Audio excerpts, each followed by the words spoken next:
కేటాయించాలి సీఎం కేటాయించాలి ప్రభుత్వం నిధులను వెంటనే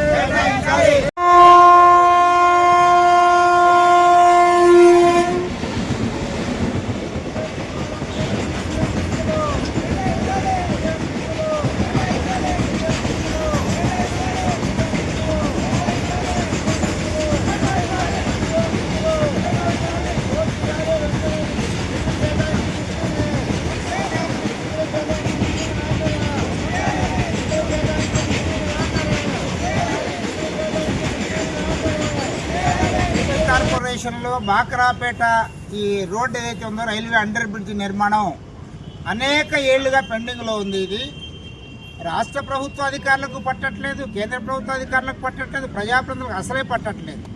ఈ ప్రాంత ప్రజలు వేల మంది ప్రజలు సుమారుగా ఒక 35 గ్రామాల ప్రజలకు ఇబ్బందికరంగా ఉంది, ముఖ్యంగా రైతులకు ఇబ్బందికరంగా ఉంది. అట్లే ఈ కాలనీ ప్రజలు ఏదైతున్నారో కమలాపురం నియోజకవర్గంలో కడప మున్సిపల్ కార్పొరేషన్ నుండి ప్రజలకు ఇబ్బందికరంగా ఉంది. ఈ బ్రిడ్జి నిర్మాణం కేవలం 3 కోట్ల కన్నా కేటాయిస్తే పూర్తయిపోతుంది. మేము అడుగుతున్నాం సిపిఎం పార్టీగా ప్రభుత్వం దగ్గర 3 కోట్లు గతి లేవా అని అడుగుతున్నాం. 3 కోట్లు గతి లేకపోతే ఎందుకని కోట్లు దాటే మాటలు చెప్తున్నారు? 2 ఎమ్మెల్యేలు ఉన్నారు, ఏం చేస్తున్నారు? ఓట్లు వేసుకోవడం తప్ప మీకేం వేరే పట్టదని చెప్పేసి అడుగుతున్నాం. అందుకనే ఎమ్మెల్యేలు బాధ్యత తీసుకొని ముఖ్యమంత్రిని ఒత్తిడి తీసుకొచ్చి తక్షణమే నిధులు రాబట్టాలి. ఎమ్మెల్యేలది బాధ్యత ఇది. లేదంటే మాత్రం మొత్తం ఈ ప్రాంత ప్రజలందరినీ సమీకరించి సిపిఎం పార్టీగా అన్ని రాజకీయ పార్టీలు ప్రజా సంఘాలను కలుపుకొని పెద్ద ఎత్తున ఆందోళన చేస్తాం. రాజకీయంగా భ్రష్టు పట్టేది మీరు.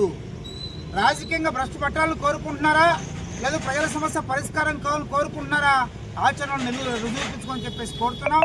ముఖ్యమంత్రి గారిని కూడా కోరుతున్నాం ప్రత్యేకించి, అయ్యా ముఖ్యమంత్రి గారు మీరు జోక్యం చేసుకొని 3 కోట్ల నిధులు కేటాయించండి, తక్షణమే ఈ బ్రిడ్జి నిర్మాణం పూర్తి చేయండి. ఈ ప్రాంతం ఇల్లు కోల్పోయే బాధితులు ఉన్నారు, వాళ్ళు సిద్ధంగా ఉన్నారు ఇవ్వనీకి. వచ్చిన నష్టమేంటి, కష్టమేంటి అంటే మీకు చిత్తశుద్ధి లేదు. ప్రభుత్వానికి ప్రజాప్రతినిధులకు చిత్తశుద్ధి లేకపోవడం వల్లనే ఈ బ్రిడ్జి నిర్మాణం ఏడుస్తూ ఉంది. ఇప్పటికైనా ఈ ప్రాంత ప్రజలకు ఈ సమస్యను పరిష్కరించమని చెప్పేసి కోరుతూ ఉన్నాం.